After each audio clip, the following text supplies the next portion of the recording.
ईद के मौके पर मुलाकात, गले मिलकर बधाई देने का रिवाज रहा है और इस बार मुख्यमंत्री नीतीश कुमार भी कई जगहों पर पहुंचे। हर बार वो ईद के अवसर पर खास लोगों से मुलाकात करते हैं, उन्हें बधाई देते हैं और इस बार भी मुख्यमंत्री नीतीश कुमार अलग अलग जगहों पर पहुंचे। सुबह की शुरुआत गांधी मैदान में सामूहिक नमाज अता करने आए नमाजियों से मिलकर बधाई देने के साथ हुई। तो इसके बाद फिर अलग अलग जगहों पर मुख्यमंत्री नीतीश कुमार पहुंचे, लोगों से मिलकर ईद की बधाई दी। कई खास लोगों के घर भी गए, खानकाह बारगाह इश्क तकिया शरीफ भी पहुंचे मुख्यमंत्री नीतीश कुमार। ये मुख्यमंत्री के अलग अलग जगहों की हम आपको तस्वीरें अलग अलग दिखा रहे हैं। इसके अलावा एग्जीबिशन रोड में आयोजित कार्यक्रम में भी मुख्यमंत्री शामिल हुए। उसके बाद शिया बोर्ड के अध्यक्ष के घर गए, खानकाह और इमारत शरिया प्रमुख से भी मुलाकात की, सुन्नी बोर्ड के अध्यक्ष के घर जाकर भी उनसे मुलाकात की और ईद की शुभकामनाएं दी, ईद की बधाई दी। तो ये अलग अलग तस्वीरें हम आपको दिखा रहे हैं, कुछ और तस्वीरें आपको हम दिखाते रहेंगे। साथ ही माहौल चुनावी है, चुनावी हवा बह रही है, तो ऐसे में चुनावी माहौल में मुख्यमंत्री नीतीश कुमार की ये खास मुलाकात का कुछ खास मकसद भी समझा जा सकता है क्या? संपादक अशोक मिश्रा हमारे साथ जुड़ेंगे और इस ईद के अवसर पर खास मुलाकात का खास मकसद समझने का प्रयास करेंगे। ये कुछ और तस्वीरें आपको हम दिखा रहे हैं जहां मुख्यमंत्री नीतीश कुमार अलग अलग जगहों पर गए, समाज के प्रबुद्ध और प्रमुख लोगों से मुलाकात की, उन्हें ईद की बधाई दी। तो सामूहिक नमाज जहां गांधी मैदान में अता की जाती है, वहां भी पहुंचे मुख्यमंत्री और लोगों को शुभकामनाएं दी, ईद की बधाई दी। तो हमारे साथ संपादक अशोक मिश्रा जुड़ रहे हैं। अशोक जी, माहौल चुनावी है और मजबूरी है चुनावी चश्मे से हर चीज़ को देखना। क्या ईद की मुबारकबाद के साथ कुछ खास मकसद भी जुड़ता दिख रहा है क्या? बिल्कुल। ईद की जो सेवई है उसकी मिठास नीतीश घूम घूम करके ले रहे हैं और इसका साफ मकसद है कि जदयू के साथ अल्पसंख्यकों का मिठास बना रहे, यानी कि अल्पसंख्यक मतदाताओं का संबंध जो है वो बेहतर रहे, और ये रहा भी है। हालांकि जदयू को नुकसान हुआ है, लेकिन ये कह सकते हैं कि अभी भी लगभग 20 वर्षों तक नीतीश बिहार के मुख्यमंत्री अब होने वाले हैं और लगभग 10 साल तक केंद्र की राजनीति में भी उन्होंने महत्वपूर्ण भूमिका निभाई है। इसमें नीतीश को इस मुकाम तक पहुंचाने में अल्पसंख्यकों का यदि कोई बड़ा योगदान नहीं है तो अल्पसंख्यक नीतीश के लिए भी बाधा भी नहीं बने हैं। और आप सवाल पूछेंगे कि आखिर ऐसा क्यों, तो आप देख लीजिए कि जिस समय नीतीश ने बिहार की बागडोर संभाल ली तो उस समय बिहार की सियासत किनके जिम्मे थी? लालू प्रसाद यादव और कांग्रेस के जिम्मे। और लालू का जो वोट बैंक है, माई समीकरण, वह तो मुस्लिम के ही मजबूत पाए पर टिका हुआ है। तो ऐसी परिस्थिति में उस पाए को उखाड़ करके और ताजपोशी नीतीश का हुआ तो कहीं न कहीं अल्पसंख्यक मतदाताओं की भी भागीदारी रही।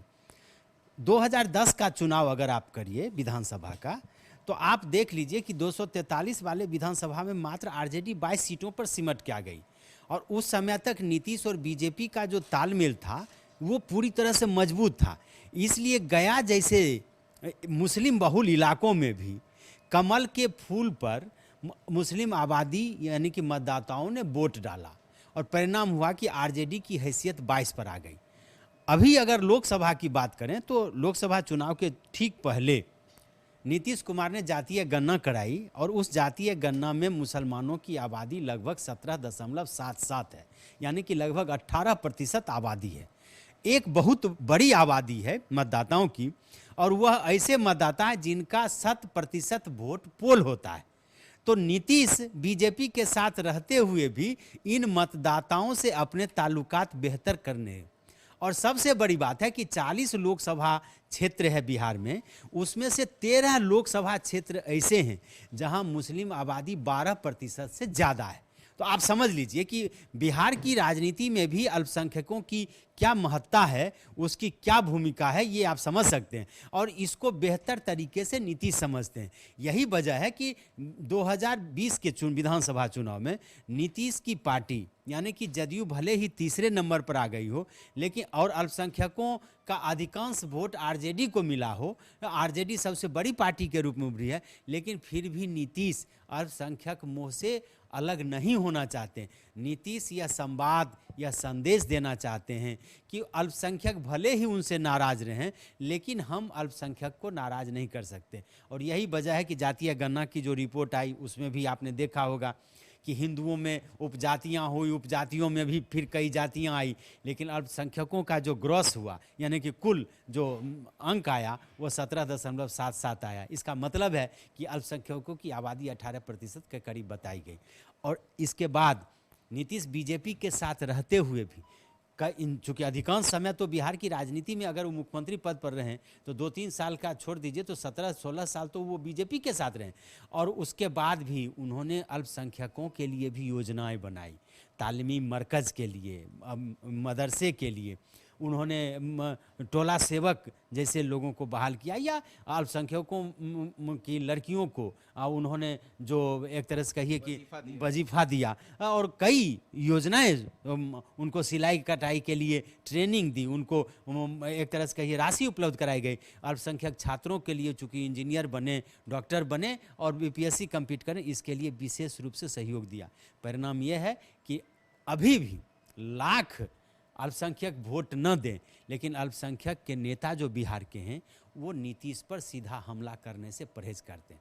और यही वजह है कि 1 महीने के तप के बाद, 1 महीने के रोजेदारों की कठिन तपस्या के बाद ईद का चांद दिखा, और उस चांद में जो ईद दिखने के बाद जो खुशी आई है अल्पसंख्यकों के चेहरे पर, उस खुशी को देखने के लिए नीतीश भी उनके साथ हैं, शिरकत कर रहे हैं। और आपने खुद बताया है कि सुबह से हो गई शाम तुझको अल्लाह रखे, यानी कि आप देख लीजिए कि वो जा रहे हैं और एक भी अल्पसंख्यकों का वर्ग छूता ना रहे, चाहे वो पसमानदा समाज हो, चाहे वो शेख हो, सैयद हो, एक भी सरिया न रहे, चाहे इमारतें सरिया हों या इदारे सरिया हों, एक भी आप कह सकते हैं कि जो खानका मुजीबिया हों या इस तरह के जो जहाँ पे अल्पसंख्यकों की आस्था है, उस जगह पे नीतीश जा कर के आपसी प्रेम का संदेश वो दे रहे हैं, भाईचारे का संदेश दे रहे हैं, और अल्पसंख्यकों को यह बता रहे हैं कि सही मायने में आपके सेवई की मिठास बेहतर है और उस मिठास को आप बरकरार रखिए। और अल्पसंख्यकों ने भी नीतीश के साथ जो संबंध बनाया है, भले मतदान के दिन वो ईवीएम मशीन के तहत उनके खाते में न जाए, लेकिन अल्पसंख्यक भी मानते हैं कि अगर नीतीश हैं तो बिहार में वो पूरी तरह से महफूज हैं। अगर वो हैं, नीतीश हैं, तो यही वजह है कि हिंदुओं की आबादी घटती है 1% और अल्पसंख्यकों की आबादी 1% से ज़्यादा बढ़ती हैं। कहीं सांप्रदायिक दंगे नहीं हुए और हिंदू और मुसलमान का झगड़ा बिहार में नहीं हुआ।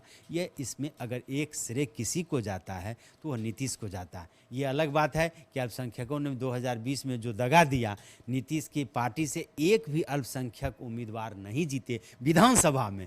परिणाम हुआ कि बसपा से आए, आप देख लीजिए, एक जमा खान को नीतीश ने अपनी पार्टी में शामिल करा करके उनको मंत्री बनाया, और उनको किशनगंज, जो बिहार के सबसे मुस्लिम बहुल क्षेत्र में माना जाता है कि किशनगंज लोकसभा, उसकी जिम्मेदारी दी है जमा खान को। तो आप समझ सकते हैं कि अल्पसंख्यकों का प्रेम जो है वो नीतीश के मन में घटा नहीं है। हाँ, नीतीश को घाटा जरूर हुआ है, लेकिन उन्होंने उस घाटे को भी हंसते हुए लिया और वो लगातार वो बोलते रहे हैं कि ठीक है, अल्पसंख्यक कि हमें वोट न दें, लेकिन अल्पसंख्यकों की नाराज़गी नहीं हो। और कहीं न कहीं नीतीश ने जो काम किया है उसका असर दिखा है। इसलिए आज भी जब चुनावी माहौल है, आप देख रहे हैं कई बड़े नेता आज अल्पसंख्यकों के यहाँ जाने से कतराते हैं एनडीए के, वैसी में नीतीश इन सारी फिक्रों को छोड़ करके, सारी चिंताओं को छोड़ करके आज पूरी तरह से गांधी मैदान से शुरुआत हुई है